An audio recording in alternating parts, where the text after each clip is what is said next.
Buenas noches, Dios les bendiga. Quiero compartirles algo antes de que vayan a descansar. Estoy convencido que la palabra de Dios es necesaria día tras día. La Biblia, mis amados, es la palabra profética más segura. A veces aún las personas pueden leer el periódico, las noticias o cosas en el teléfono que son mentira y la gente cree.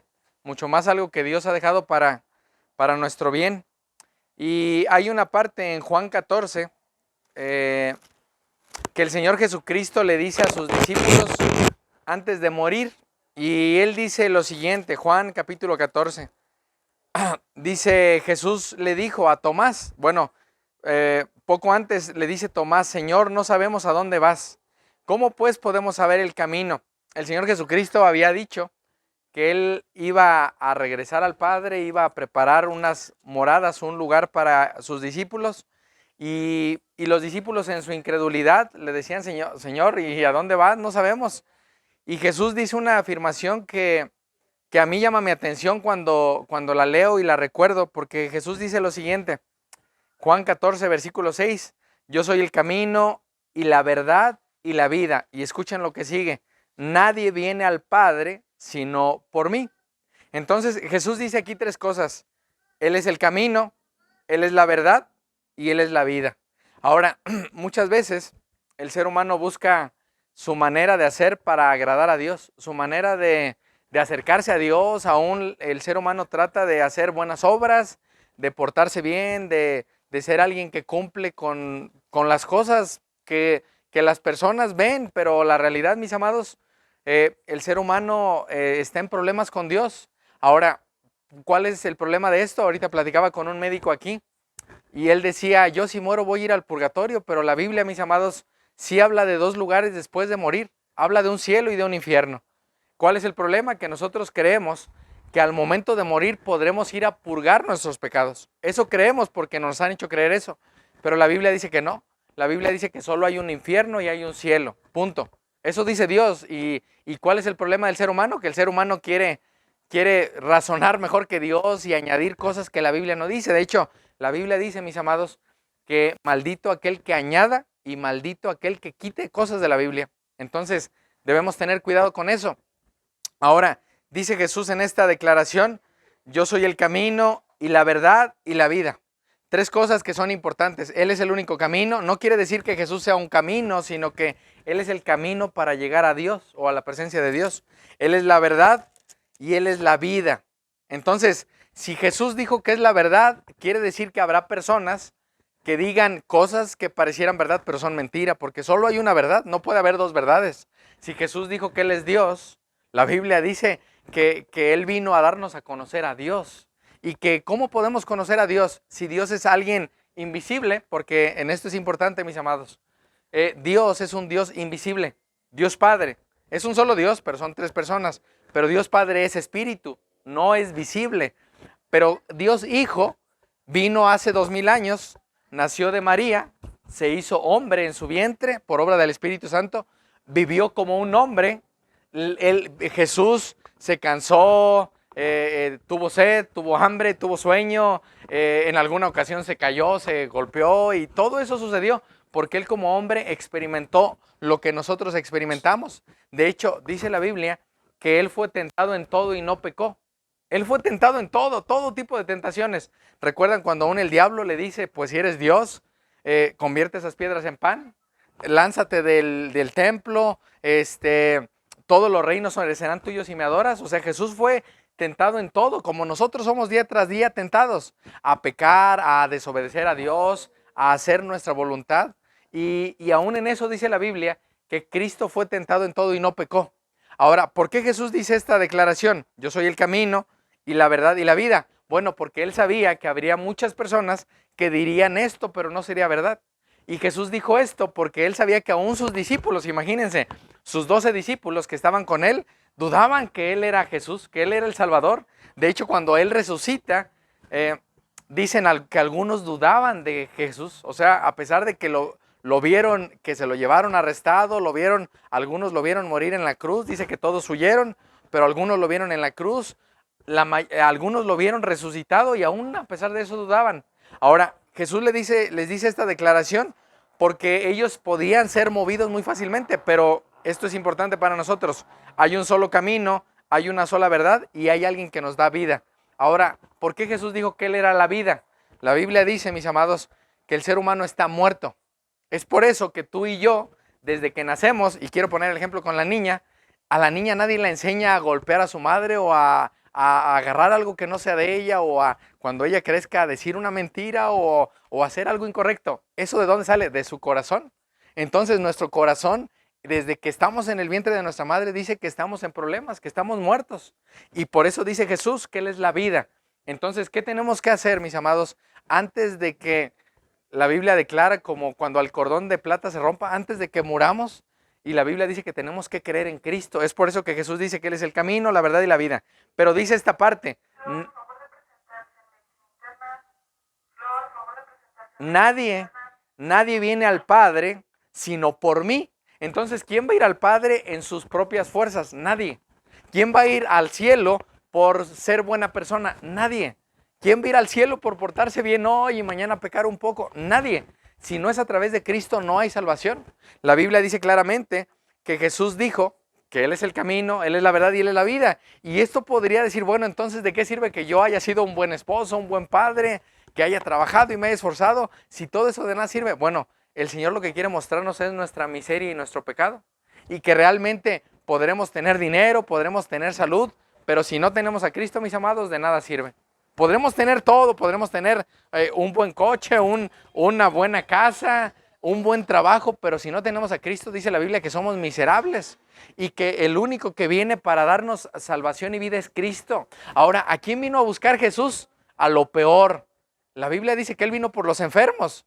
No vino por la gente buena o por la gente que no peca. Él vino por lo vil y lo menospreciado. Él vino por malos padres, malos hijos, malos esposos, asesinos, mentirosos, ladrones, borrachos. Vino por todo lo peor. ¿Y por qué vino a mostrar eso el Señor? Porque Él sabía que nosotros no podríamos salvarnos. Ahora, ¿qué es lo que necesitamos el día de hoy? Reconocer que probablemente yo he creído que puedo salvarme por lo que yo hago. Puedo decir, bueno, es que yo me salvo porque hago buenas obras. Eso de nada sirve. La Biblia dice claramente en un pasaje más adelante, en Romanos, el libro de Romanos, escuchen esto, Romanos capítulo 5, dice, mas Dios muestra su amor para con nosotros, en que siendo aún pecadores, Cristo murió por nosotros. Ese es el amor verdadero. No quiero decir por esto que el amor de un padre, de una madre, de un hijo, de un esposo no sea real, pero el amor verdadero es el de Dios, porque Dios, a pesar de que éramos sus enemigos y que pecamos mucho contra Él y aún el día de hoy pecamos, Él envió a su Hijo, cobró la deuda que teníamos con su Hijo para que ahora nosotros podamos tener vida. Y es por eso que Cristo viene. Dice la Biblia en un pasaje que llama mucho mi atención, ahorita justamente con el doctor platicaba de eso, porque uno puede creer, bueno, el infierno es algo agradable, pero mis amados, el infierno es algo terrible. La Biblia dice en el libro de Lamentaciones, en el capítulo 3, algo que profetiza a Jeremías antes de que Jesús viniera. Y dice el profeta Jeremías en Lamentaciones 3, dice él, ciertamente contra mí volvió y revolvió su mano todo el día. O sea, ¿qué pasó en la cruz cuando Jesús murió? Los soldados romanos lo escupieron, lo abofetearon. No, mis amados, Dios mismo castigó a su propio Hijo. Y uno podría decir, pero entonces ese no es el Dios que yo conozco. El Dios que yo conozco es amor. Pero la Biblia dice que Dios revolvió su mano. No sé si alguna vez han visto cuando alguien golpea a una persona hasta cansarse. Bueno, Dios por nuestro pecado estaba revolviendo su mano contra, es una imagen, no porque Dios tenga una mano, pero estaba revolviendo su mano contra su Hijo todo el día. Y luego dice lo siguiente, me cercó por todos lados y no puedo salir. Ahora escuchen esto, aun cuando clamé y di voces, cerró los oídos a mi oración. ¿Se acuerdan cuando Jesús en la cruz dijo, Padre, Padre, Elí, Elí, ¿por qué me has desamparado? ¿Sí recuerdan esa parte? ¿Saben por qué Cristo experimentó el abandono o el desamparo en la cruz? Por nuestro pecado. Era como si Dios estuviera ignorando a su Hijo porque Jesús estaba en la cruz clamando, Dios mío, ¿por qué me has abandonado? Porque Él estaba experimentando la ira de Dios. Ese es un atributo de Dios, la ira. Dios es santo, Dios es amor, Dios es bueno, Dios es misericordioso, sí, pero Dios es justo. Y entonces, ¿qué estaba pasando en la cruz? La ira de Dios estaba cayendo sobre su Hijo. Y uno puede decir, bueno, ese Dios es otro Dios. No, ese es el Dios de la Biblia. El problema nuestro, mis amados, es que probablemente nos hemos hecho un Dios a nuestra conveniencia. Un Dios que cuando necesitamos, y yo sé que podemos clamarle a Dios en momento de necesidad y Él nos responde, pero a veces buscamos únicamente a Dios cuando estamos en problemas muy graves. Pero Dios quiere que le clamemos hoy. ¿Por qué, mis amados? Porque al momento de morir o de cerrar los ojos, decía alguien que morir realmente no es algo que vaya a suceder, pero la muerte es consecuencia del pecado de Adán y Eva, y de ahí todos estamos en el mismo paquete. Pero el momento de que tú y yo cerremos los ojos, o los vamos a abrir en el infierno bajo la ira de Dios, o los vamos a abrir en la presencia de Dios, y nos asombraremos de lo que será estar en la presencia de Dios. Ahora, ¿de qué manera un pecador o una pecadora puede ir al cielo? Únicamente a través de Cristo. Jesús dijo que Él es el camino, Él es la verdad y Él es la vida. Ahora, tengo una noticia más. ¿En qué tú crees que puede salvarte? La Biblia dice que Jesús es el Cordero de Dios que ¿qué? Que quita ¿qué? El pecado del mundo. ¿Y saben por qué Jesús es el Cordero de Dios que quita el pecado? Porque cuando un cordero muere, a un cordero lo pueden estar navajeando y no gime, no hace ruido. Y cuando Jesús estaba muriendo en la cruz y siendo molido por nuestros pecados, dice que Él no abrió su boca. A pesar de que Él nunca mintió, nunca robó, nunca desobedeció a sus padres, Él estaba pagando esos pecados nuestros para que ahora nosotros nos arrepintamos. Ahora, ¿qué es arrepentirme? Arrepentirme es saber que voy camino al infierno y decir, Señor, perdóname, dar media vuelta y caminar hacia la cruz y saber que solo ahí hay salvación. En la cruz de Cristo, pensar en lo que sucedió en la cruz, en lo que Cristo hizo por mí, es para que ahora yo pueda tener vida, para que ahora yo pueda entender que el camino es el camino que aún sigue abierto. De hecho, dice la Biblia, en un pasaje en Mateo capítulo 5, dice lo siguiente. Dice aquí, es Mateo capítulo 5, hablando del camino. Dice, aquí dice, ustedes son la luz del mundo, de manera que cualquiera. Bueno, hay una parte donde dice que el camino es estrecho y el camino es difícil. Ahora, ¿de qué manera puedo caminar en ese camino? Únicamente porque Cristo ya lo caminó. Pero dice que Él es el camino. Él vino para ponernos un ejemplo de que únicamente a través de Él hay salvación y hay vida eterna. De que fuera de Él, fuera de ese camino, de hecho dice la Biblia que hay un camino que es muy ancho y ese camino ancho lleva a la perdición. Mas el camino angosto, dice la Biblia, que ese camino angosto lleva a la vida eterna. Ahora, ¿cuál es el problema de nosotros? Miren, aquí está. Dice Jesús, ese es Mateo 7. Entren por la puerta estrecha. Y la puerta, dice la Biblia que Jesús es la puerta. Porque ancha es la puerta, y escuchen esto, espacioso el camino que lleva a la perdición, y muchos son los que entran por ella. Porque estrecha es la puerta y angosto el camino que lleva a la vida, y pocos son los que la hallan. ¿Quiénes son esos pocos? Solo aquellos que se arrepienten y creen en Cristo. Solo aquellos que dicen, Señor, he pecado toda mi vida, he sido un esposo adúltero, he mentido, he robado, he engañado, he odiado en mi corazón, maté alguna vez a alguien. Bueno, y la Biblia dice que seguir a Cristo es complicado, pero vale la pena. ¿Por qué? Porque sé que al final del camino Cristo me está esperando. Él ya terminó ese camino y Él quiere que siga ese camino angosto en el cual habrá dificultades. De hecho, Jesús dijo que todo aquel que vaya a Él va a tener aflicción. De hecho, Jesús no promete, mis amados, dinero, salud, riquezas. Él promete aflicción. Y uno dice, bueno, si eso es seguir a Cristo, yo mejor me quedo aquí. El problema, mis amados, es que quedarnos en donde estamos es saber que estamos en el camino ancho que lleva a la muerte. Y la Biblia dice, es clara, y la Biblia dice que ese camino es muy fácil. Hay drogas, hay alcohol, hay malas amistades. Ese camino lo puedo caminar fácil, pero el camino que lleva a la vida es angosto. Y el camino es Cristo. Él es el camino, la verdad y la vida. Nadie va a ir al Padre o a la presencia de Dios si no es a través de Él. Entonces, ¿qué debo hacer yo en esta noche? ¿Aquí donde están? Bueno, ahí donde están es pedirle perdón a Dios por sus pecados y decirle, Dios, he hecho esto mal, esto mal, esto mal, pero dice la Biblia, y yo quiero creer lo que dice la Biblia, que Cristo es el camino para ir al cielo. Quiero creer en Él. Tal vez nunca lo vi, tal vez nunca había creído en Él, tal vez toda mi vida di la espalda a ti, Dios, pero quiero seguir ese camino angosto que lleva a la vida eterna. Ahora, mis amados, seguir a Cristo es lo mejor que podemos hacer. ¿Por qué? Porque seguir a Cristo dice que hay una recompensa eterna. De hecho, dice la Biblia en una parte que me encanta al final, en Apocalipsis, capítulo 21, dice lo siguiente: pero los cobardes, incrédulos, los abominables, homicidas, fornicarios, hechiceros, idólatras, y escuchen esto, todos los mentirosos tendrán parte en el lago que arde con fuego y azufre.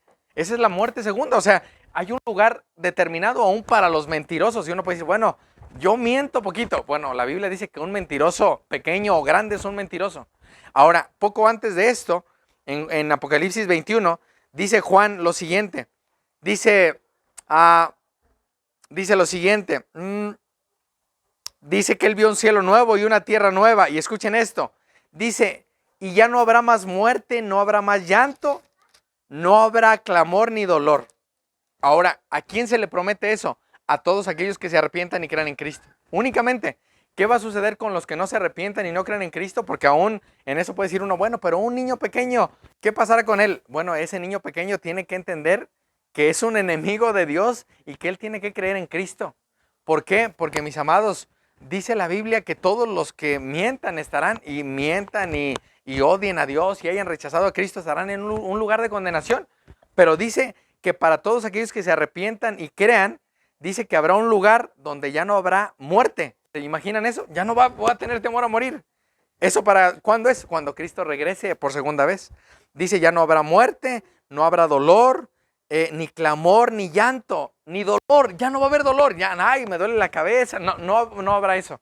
¿Cuándo no habrá eso? Hasta que Cristo regrese por segunda vez. Antes de que Cristo venga, habrá enfermedad, dolor, muerte, angustia, dificultades, problemas. Pero, mis amados, lo mejor que podemos hacer en esta vida...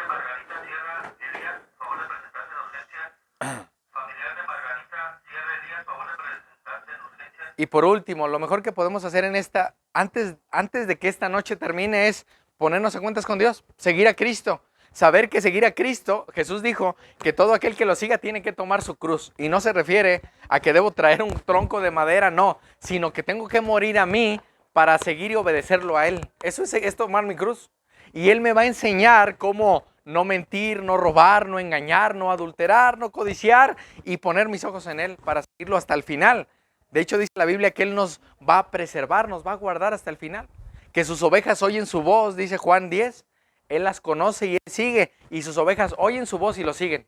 No sé si alguna vez han visto cuando un pastor le habla a sus ovejas, cómo todas van hacia Él. Bueno, ¿a quién vino Jesús a salvar? A ovejas perdidas.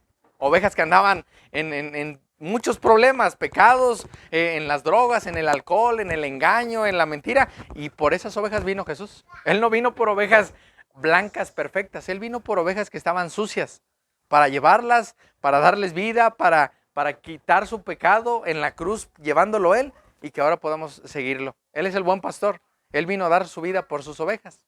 Así que, mis amados, pongámonos a cuentas con Dios hoy. No esperemos a mañana, aún si están como familia o si tienen algún familiar allá, háblenle de su necesidad de conocer a Cristo.